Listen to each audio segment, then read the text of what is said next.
Olá, estamos mais uma vez aqui no nosso programa A Igreja Quer Saber, um programa da Igreja Evangélica Assembleia de Deus e Ministério Vila Nova.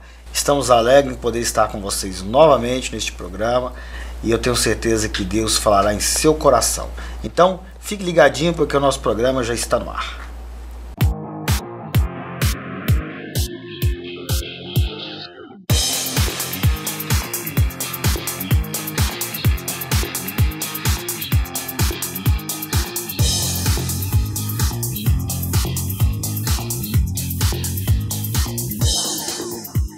Muito bem, retornamos aqui com o nosso programa, A Igreja Quer Saber. Para nossa alegria, estamos novamente com os nossos amigos aqui, participantes desse programa, integrantes dessa mesa, pastor Reginaldo Cruz, pastor Marcel Rocha, pastor Edmar Oliveira, pastores, teólogos, homens que têm dedicado a sua vida à palavra do Senhor. Eu quero cumprimentar aqui o pastor Edmar Oliveira, meu amigo, Deus abençoe, é um prazer tê-lo conosco. Satisfação também estar aqui, Pai do Senhor, a todos os nossos ouvintes, a toda a questão participando conosco aí, ao pastor Reginaldo, pastor Marcel, a ti, pastor Fabiano, e mais uma vez aqui para discutirmos assuntos de grandes relevâncias da palavra de Deus. É isso, pastor Marcel Rocha. Paz do Senhor, pastor Fabiano, mais uma vez, obrigado pela confiança, né? Quero também agradecer a Deus, ao nosso Ministério Vila Nova, ao pastor Edmar, ao pastor Reginaldo, né? Todos nós estamos aqui, creio que vai ser hoje uma conversa bem interessante entre nós. É isso aí, pastor Reginaldo Cruz também é professor, coordenador do curso de pós-graduação da FACEB, né, Faculdade Assembleiana do Brasil. Alegria tê-lo conosco. Pastor Fabiano, muito obrigado. Obrigado, pastor Marcel Rocha, pastor Edmar, todos que acompanham o programa A Igreja Quer Saber, tantas as pessoas aqui do Brasil ou do exterior. Que Deus nos abençoe e nos dê muita graça, né, ao discutir os assuntos da sua palavra. Muito bem, nós estamos aqui no nosso programa e hoje nós vamos falar sobre o plano da salvação. Aliás, nós vamos fazer uma série de programas com base no plano da salvação. Então nós vamos tratar de assuntos aqui de alta relevância sobre esse assunto, para que nós possamos aí ajudar os nossos telespectadores a compreender um pouco mais sobre isso. Antes de começarmos aqui, eu quero mandar um abraço para o meu amigo Josimar, lá da portaria do Ministério Vila Nova, lá na sede, né? Ele me encontrou hoje pela manhã e me disse: olha, pastor, eu assisti o seu programa e manda um abraço para mim lá. Então eu quero mandar um abraço para ele, para a esposa dele, a irmã Hilda. Deus abençoe a vida de vocês grandemente e toda a igreja do Jardim Nova Esperança. Ele congrega lá, pastor Natan e todos aqueles que estão nos assistindo. Continue enviando sua pergunta, sua sugestão, nós teremos o prazer de responder. Vamos então começar aqui o nosso programa. Eu gostaria de ler um texto bíblico, como sempre, a nossa base é a palavra de Deus. Está em Romanos capítulo 6, versículo 23, que diz assim: porque o salário do pecado é a morte, mas o dom gratuito de Deus é a vida eterna em Cristo Jesus, nosso Senhor. Quando a gente fala do plano da salvação, nós começamos exatamente a pensar que o plano da salvação começa lá no Novo Testamento. Na verdade, não é assim. O plano da salvação é desde o início, desde o Gênesis, ali já estava proposto por Deus, já estava projetado por Deus o plano da salvação. E é isso que nós vamos conversar aqui hoje, através do nosso programa com vocês. Então a palavra de Deus vai nos orientar. Nós vamos começar aqui com o nosso querido pastor Marcel Rocha, para ele começar a fazer uma introdução aqui sobre o plano da salvação. Paz do Senhor, pastor Fabiano. Esse plano da salvação, como o senhor bem frisou, né, ele já estava lá no Éden, né, exatamente no Éden, quando o homem cai, né? Quando o homem cai e peca contra Deus. O homem não peca contra si, mas ele peca contra Deus. Então, a partir desse momento que ele peca, ele perde a inocência, né? Principalmente da comunhão com Deus. Então, jamais ele poderia se auto-justificar, jamais poderia requerer a salvação por si só. Então, aí recomeça o processo, né? O processo. Nós podemos chamar isso aí de uma revelação progressiva no Antigo Testamento, da vinda do Messias, né? Então, se você for analisar principalmente o Antigo Testamento, ele trabalha em cima de uma tipologia, uma tipologia de morte, de redenção, né, de propiciação, de substituição. O Antigo Testamento, ele trilha em cima desses fatores. Então, desde o princípio, o processo de salvação já estava implícito exatamente na pessoa do Messias, que era Cristo. Então, isso não acontece a partir do momento que Cristo vem à Terra, não. Isso acontece desde a fundação do mundo. Então, o processo de salvação já estava, como se diz, já estava programado, já estava certo, exatamente pela incapacidade do ser humano, né, chegar a essa salvação. Então, esse é todo o processo. É o processo. Agora, pastor Reginaldo Cruz, é uma pergunta que eu já fui abordado com ela. Eu acredito que todos vocês também, até porque nós, quando a gente fala sobre Cristo, sobre a salvação, e aí vem o pecado, uma pergunta que muita gente já me fez. A pergunta é a seguinte, é simples, mas a resposta que a gente precisa dar, evidentemente, que está na palavra de Deus. Se Deus sabia que o homem ia pecar, por que ele deixou? Isso entra na questão da soberania dele, né? Existem vários atributos de Deus que nós só contemplamos mesmo porque nós não os temos, né? Por exemplo, o atributo da espacialidade. Então, Deus está em todos os lugares, isso é fato. O atributo da infinitude, né? Ele é infinito, é impossível mensurar até onde ele vai, né? E por isso também nós temos, dentro dessa questão dos atributos, o atributo da espiritualidade, ou seja, ele é espírito, né? Ou seja, não há nenhum espaço que possa contê-lo. Isaías até fala sobre isso, dizendo que o céu é onde está a sua cabeça e a terra é onde estão os seus pés, né? Enfim, então, sobre essa questão, Deus, juntando esses atributos aí, você coloca dentro da questão soberana dele.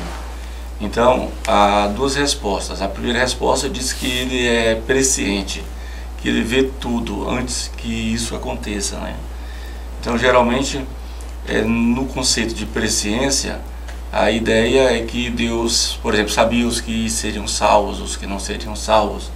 Deus sabe da repercussão e da capacidade de um desastre mesmo antes que ele aconteça.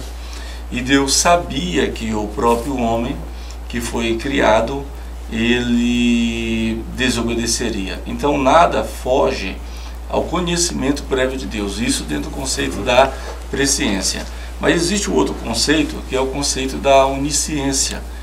Então, a onisciência, une-se em Deus toda a ciência, todo o conhecimento de todas as coisas. Então, pastor Fabiano, Deus nunca é pego de surpresa. Tudo está dentro da sua arquitetura, tudo está dentro do seu planejamento. E é isso aí, pastor Edmar.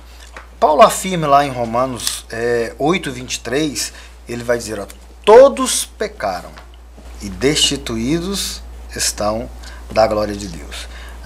Aí inclui o plano da salvação. Se todos pecaram, deve haver um Salvador. Sim, e na verdade quando a gente fala sobre isso, é para trazer a consciência realmente desse princípio, desse plano, né? O plano, de qual parte, o princípio que ele parte? Ele parte do princípio realmente da conscientização de que todos nós pecamos. Todos os homens pecaram, todos os homens são carentes, todos os homens precisam realmente de que Deus venha sobre eles com a sua graça. Mas isso parte do princípio da conscientização. Algumas pessoas às vezes acabam dizendo assim, não, eu sou gente boa, né? Eu não conto mentira, eu não roubo, né? Eu não traio a minha esposa, não falo nada disso. Então, quer dizer, ele pensa que ele está isento, mas na verdade não é isso, é uma questão de natureza. E a Bíblia mostra isso claro em Romanos. Romanos é um livro clássico. Aliás, né? Eu quero fazer uma correção. Não pois é Romanos 8, é Romanos 3, Romanos 23. 3, sim. Então, Romanos é um livro clássico, no sentido para nós entendermos isso. Paulo faz o quê? Paulo pega tanto o grego quanto o judeu, né, quanto o gentil, todos os povos, todos pecaram. Todos estão resumidos dentro dessa realidade, que precisam da salvação. Mas esse plano é estabelecido de que maneira? Parte do princípio da conscientização de que eu realmente preciso de Deus, porque Ele tem o antídoto para o pecado que nos cerca. Então, todo o princípio para a salvação parte primeiramente dessa consciência de que todos nós pecamos. Romanos 3, o versículo 10 ao 12 também fala, ó, como está escrito, não há um justo, nenhum sequer. Não há ninguém que entenda, não há ninguém que busque a Deus. Todos se extraviaram e juntamente se fizeram inúteis. Não há quem faça o bem, não há um só. Ou seja, então o que acontece? Não há. A única possibilidade da salvação está estabelecida realmente em nós aceitarmos a Jesus como Senhor e Salvador. É Ele que tem o caminho para que a gente possa então sair dessa condição de pecado. E aí o primeiro homem, nós falamos até no programa passado, inclusive sobre as consequências que o pecado trouxe para o homem. Deus fez o homem e esse homem falhou. E o plano da salvação incluía o próprio Deus se enviar como homem, né? Se enviar como homem para que pudesse padecer como homem para resgatar o homem. Esse é o grande plano da salvação e nós precisamos ficar atentos a isso, né, pastor Marcelo? Sim, sim. Isso é tão interessante que parece que não cabe muito dentro da mente humana, não é? Parece assim um absurdo, né? E realmente é difícil de se entender dentro da sua plenitude. Essa vinda de Deus, né, para a terra, para a salvação. Exatamente passar pelo que passou, exatamente por causa de nós. E quando você começa a observar, quando você olha para Deus e olha para si, aí você fala, poxa, por que Deus fez isso? Fez por mim, né? Uma pessoa como sou. Então, esse plano de Deus, na verdade, esse plano da salvação, da vinda do Filho de Deus, né, para a redenção, da propiciação, que ele veio exatamente por causa dessa ira de Deus sobre a humanidade, que é a propiciação de Cristo, né, no nosso lugar. Isso é uma coisa muito interessante. E nós observamos, essa é a graça de Deus. Entendeu? Essa graça que realmente muitos não conseguem entender. Como é que Deus sai da sua glória, né? Como é que Deus sai do céu e vem para a terra, padecer, e dentro de uma visão limitada do ser humano de humilhação, né? Que diz que ele foi humilhado exatamente por nós. Você não consegue entender muito bem essas questões, mas foi isso que Deus fez. Deus saiu da sua glória, entendeu? Teve morte de cruz exatamente para salvar. Ele mesmo diz lá em João 3,16, porque Deus amou o mundo de tal maneira que deu seu Filho, ele deu seu Filho unigênito, para todo mundo que crê, não pereça, mas que tem o quê? A vida eterna. Esse aqui sim, é uma via da salvação. Né? Ele amou o quê? O mundo. Quando ele fala o mundo, ele fala o mundo dentro da totalidade, de cosmo mesmo, né? De sistema. Então, isso é formidável. Isso realmente é muito interessante. Né? Nós vamos para um rápido intervalo e já voltamos.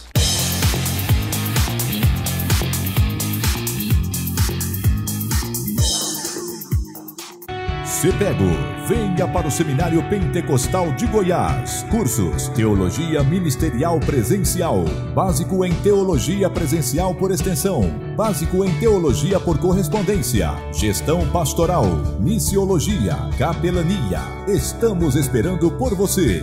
Rua 215, número 293, Setor Leste, Vila Nova. CEPEGO, ensinando para uma nova vida.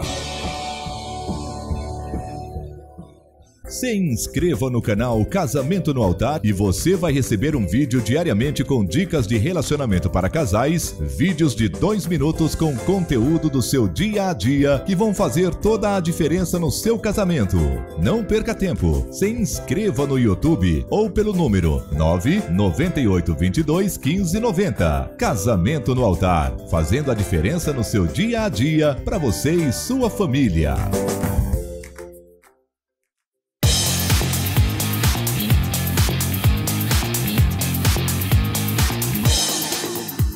Muito bem, retornamos aqui com o nosso programa e hoje nós estamos falando sobre o plano da salvação. Nós terminamos aqui falando sobre a vinda do próprio Deus como homem para resgatar a humanidade.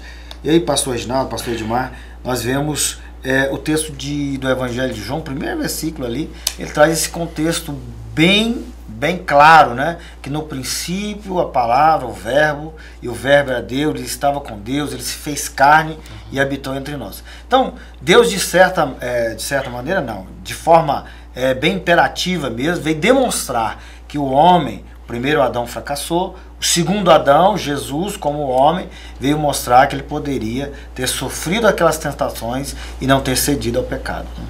Tá perfeitamente correto, viu, pastor Fabiano? Esse talvez seja a coisa mais incrível que há na Escritura, né?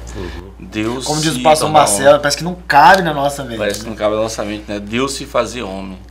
Deus pela primeira vez na terra, né? Um dia alguém perguntou para mim por que no Antigo Testamento quase não aparece caso de demônios, né? E aí eu falei, talvez porque Deus não permitiu que eles aparecessem. Mas quando tem o Filho de Deus na terra, eles fazem questão de aparecer. Então, o João capítulo 1 fala dessa encarnação. Filipenses capítulo 2 versículo 7, 8 até o 11 também fala. Então a encarnação é ao mesmo tempo um mistério da criação e ao mesmo tempo uma das maiores revelações de Deus, na criação. Então Deus se humaniza através de Jesus. Então a nossa natureza, que tornou-se corrompida, pecaminosa, e nós adquirimos um senso de culpa, nós fomos redimidos na humanidade de Cristo, vamos dizer assim, porque Jesus, ele não foi simplesmente um ser humano que viveu, que sentiu as dores, as aflições, as paixões e os sofrimentos, Mas Jesus, ele viveu a plena humanidade e ele nos mostrou o que é viver o padrão do ser humano perfeito. Quando a gente observa, eu acho muito interessante Mateus 4, quando Jesus ali passa pelo momento da tentação, e ali ele representa muito bem a humanidade no sentido que essa humanidade tem a possibilidade de ser resgatada pelo poder da palavra, A carência se mostra presente porque ele está com fome, ele está com sede, São características de quem? Da humanidade, E com certeza, é claro, de uma certa forma debilitado pela condição, pelo momento, mas quando ele é tentado por Satanás, aonde é que ele busca justamente a condição para que ele possa vencer o pecado? Justamente no poder da palavra. Então, o que é interessante nós entendermos? Igual nós estamos falando sobre os passos, sobre o plano da salvação.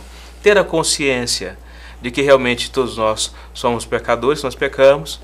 Ter a consciência de que esse pecado nos traz consequência. Mas, acima de tudo, também entender que nós temos a condição para poder sair dessa condição de pecado através de Jesus Cristo e através daquilo que a Bíblia declara a respeito dele e de todo esse plano da salvação. Porque Jesus, onde é que ele recorre? Ele recorre justamente naquilo que foi escrito nos Salmos, os profetas, em Deuteronômio, no Antigo Testamento, porque por causa da riqueza existente ali. E a cada tentação e a cada momento que ele passa e mostra algumas consequências da realidade da nossa vida, ele vence buscando recurso na palavra. Então isso é uma coisa que é muito interessante. Às vezes nós falamos assim, mas Jesus é Jesus, mas o que nós precisamos entender? Jesus é o nosso maior referencial. E ele mostra para nós exatamente que como seres humanos nós temos a possibilidade de vencer esses pecados mediante o que a Bíblia nos revela a respeito dele, a respeito do plano da salvação. Então existe essa possibilidade. Então nós podemos afirmar o seguinte: para que nós possamos sermos salvos, primeira coisa, nós devemos ter um reconhecimento profundo que somos pecadores. Importantíssimo. E odiarmos o pecado. Sim, eu disse, ter repúdio a ele. Eu estava conversando com as minhas filhas esse dia, a gente falando, eu disse, olha minha filha, a única coisa que você... Porque às vezes, os jovens têm muito isso, eu odeio isso, odeio aquilo, odeio alguém, odeio isso. Eu disse para ela assim, olha, a única coisa que o cristão deve odiar com todas as suas forças é o pecado. O restante não deve haver ódio, de maneira nenhuma. O pecado você deve odiar mesmo, com todas as suas forças. Deve ser repugnante o pecado na sua vida. Então, quando a gente reconhece essa condição, pastor Marcel, de pecador, aí nós vamos conhecer a palavra. Lá, João escrevendo, ele vai mencionar as palavras de Cristo. Jesus vai dizer lá no Evangelho de João, você deve conhecer a verdade para que ela te liberte. Essa verdade está na palavra de Deus. Então, odeia o pecado. Conhece a palavra de Deus, o processo da salvação está iniciado individualmente. Que o processo da salvação, se nós podemos afirmar o seguinte, é desde a criação, desde lá do Gênesis. Mas o processo da salvação na minha, na sua vida, ela começa com o meu reconhecimento de pecador. É isso? Olha que coisa interessante. Quando você começa a partir dessa premissa, que você olha primeiro para Deus e olha para si, você reconhece isso. Porque a Bíblia, eu digo que a Bíblia tem dois axiomas. Axioma mesmo, fechado. Deus é santo e o homem é pecador. Sim. Isso aí são dois axiomas, são duas coisas imutáveis na Bíblia.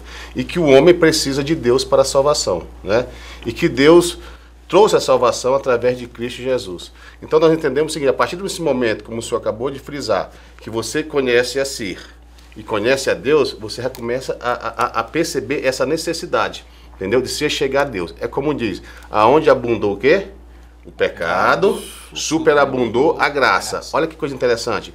Você, cada vez, isso não quer dizer que vai dar margem para você pecar, para vir muita graça sobre sua vida. Mas cada vez que você olha para si, entendeu? E se aproxima de Deus, você observa que você é um pecador. E nós temos que odiar o pecado, não o pecador, né? Isso aí é uma coisa que nós temos que frisar muito bem. Então, a partir do momento que você se aproxima de Deus, você vê que um pecador se aproxima de Deus com todos os seus pecados e você reconhece a pessoa que você é em Cristo Jesus e você observa que ele tem uma graça também sobre os seus pecados. E é interessante isso que você colocou no seguinte ponto. Deus é santo, né? Você colocou que é um axioma e isso é imperativo, né? De modo que não muda, é imutável. E o homem é pecador. Quando Jesus, lá em João 17, faz a sua oração por si próprio, pelos discípulos, né, ele vai dizer o seguinte, que ele pede a Deus para que os seus discípulos santifiquem. Então é um processo de quê? De aproximação de Deus. Olha que coisa interessante, rapidinho, só para me fechar isso aqui. Essa questão, seja santo como eu sou santo, Deus é santo, o homem tem que ser santo. A verdade não tem que ter duas coisas aí. Primeiro, Deus é santo na sua essência. Isso aí é a santidade de Deus. O homem é santo em separação. Para quê? Para a obra de Deus. O homem não é santo na sua essência. Não. Entendeu? Então, às vezes as pessoas falam, seja santo, como Deus é santo. Isso recai uma responsabilidade de santificação sobre nós muito pesada, né? Então eu entendo o seguinte, nós temos que compreender exatamente esses termos, entendeu? Para nós não cairmos no nirvana, entendeu? Oriental, né? Porque aí nós podemos entender o seguinte, se Deus é santo, ele é santo, na sua essência, não tem jeito. É que nem você pegar uma tomada e ligar um plug de 110 no 220. Não tem como, vai queimar isso aí, entendeu? Você não tem como você chegar na presença de Deus, ainda estou santificado, posso chegar na presença de Deus, que já estou tranquilo. Não, a questão não é essa. A questão é que Deus é santo na sua essência. O ser humano não é santo na sua essência. O homem é santo em separação para o reino de Deus. Essas coisas são tão interessantes porque a Bíblia deixa sinais, né? No Antigo Testamento existe passagem bíblica que fala lá que em relação a Deus o homem é como erva. Quer dizer, justamente por fazer esse comparativo que existe esse distanciamento, né? Sim. Paulo fala, não há um justo sequer, todos os pecados destituídos são da glória de Deus, né? Porque esse conceito é uma questão muito importante a gente observar. Esse fato dessa santificação do homem, do processo da salvação, não quer dizer que nós seremos equiparados a Deus, até porque se fosse essa condição, né, não tinha por que às vezes ter acontecido justamente o que? A condenação e toda a expulsão que houve também no Éden. Essa santificação não é uma coisa nossa mesmo. Não se compara ao que Deus é. É uma obra do Espírito Santo, né? Então, o Espírito Santo age na nossa vida e ele nos santifica. Eu fiz esses dias eu ministrei uma palavra, pastor Reginaldo, e eu coloquei algo assim, que até podemos comentar aqui rapidamente. Nós estamos chegando no final do nosso programa e nós precisamos, nos próximos programas, nós vamos falar de pelo menos 2 pontos importantes em cada programa sobre o plano da salvação, né? Justificação, adoção, glorificação e aí sucessivamente. Mas uma coisa interessante que você falou aqui, que eu achei importantíssimo, foi a questão do homem ter perdido aquela ideia da imagem semelhante de Deus. Com o pecado ele cria esse distanciamento, né? E eu preguei esses dias falando sobre isso, que lá no Gênesis 2:7, Deus assopra no homem e coloca dele ali o fôlego de vida, né? E ali está a imagem semelhante de Deus. Ele peca e perde aquilo. É interessante que o Evangelho de João, no capítulo 20, versículo 22, fala algo muito interessante, assemelhando até esse próprio ato de Deus ali em Gênesis. A Bíblia diz que Jesus assoprou novamente ali sobre os seus discípulos. A gente não vai entrar em mérito aqui profundo sobre essas palavras ali no texto bíblico, mas é interessante que Jesus assopra sobre os seus discípulos. Aí naquele momento ele diz para os seus discípulos: recebei o Espírito Santo. Então começa ali a restauração daquela imagem e semelhança de Deus. Seria isso? A imagem e semelhança de Deus, ela é como se fosse progressiva. Primeiro, há uma discussão. Agostinho disse que a imagem e semelhança de Deus é uma imagem moral, ou seja, a moralidade de Deus é desenvolvida por nós através dos atributos comunicáveis, né? Depois vem outras pessoas da teologia e diz que a imagem de Deus é relacional. Deus nos criou com capacidade tipo a da Trindade, para terem relacionamento. Enfim, mas a imagem de Deus, ela é vista na Bíblia em 4 blocos diferentes. Primeiro, na criação, fomos feitos à imagem e semelhança de Deus. Imagem e semelhança é a mesma coisa, só que as 2 palavras, ticele e demute, né? Então é a mesma coisa. Mas em Gênesis capítulo 3, Fabiana, essa imagem, ela foi distorcida, pervertida. Nós não a perdemos completamente, ainda restou em nós algo de Deus, mas ficou totalmente prejudicado, né? Corrompido, distorcido. É como se nós, na imagem original de Deus, tivéssemos uma imagem em HD e agora, na imagem distorcida, pervertida, corrompida, temos uma imagem digital, cheia de tremuros, de arranhões, de imperfeições. Em Cristo, essa imagem é renovada. Poderia ser analógica, né? Analógica, é isso mesmo. Preto e branco, né? Então, ó, imagem original e imagem pervertida lá, aí que é a analógica, né? Agora, em Cristo, usando aqui a ilustração do pastor Fabiano, em Cristo, essa imagem vai ser HD de novo, vai ser digital, viu? Porque Cristo vai renovar a imagem. Só que ainda haverá um outro ponto dessa imagem, que é a glorificação. Então essa imagem, ela será novamente perfeita, né? Perfeito. Vai ser aperfeiçoada. É isso aí. Nós vamos continuar nesse assunto, um assunto muito bom. Você vai poder entender, acompanhe todos os nossos programas. Vamos fazer uma série de programas com o Plano da Salvação. Eu quero agradecer aqui os nossos queridos irmãos, pastor Edmar Oliveira, pastor Marcel Rossi, pastor Reginaldo Cruz, e dizer para os nossos telespectadores o seguinte: nós vamos lançar um livro, A Igreja Quer Saber.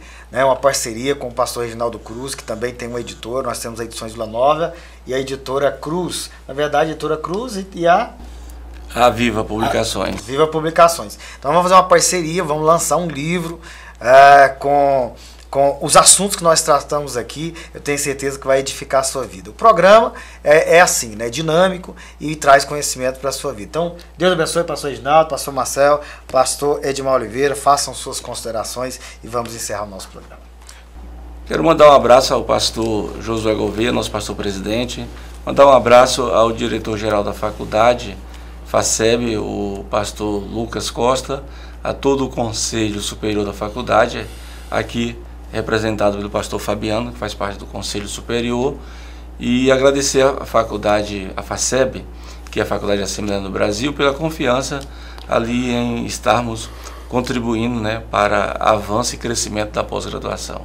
Amém. Pastor Marcelo. Quero agradecer primeiramente a Deus, né, por estar aqui mais uma vez, ao pastor Fabiano, né, ao pastor Zoé também, parabenizar o Rafael também, né, que conseguiu agora, né, graças a Deus, a se eleger, né?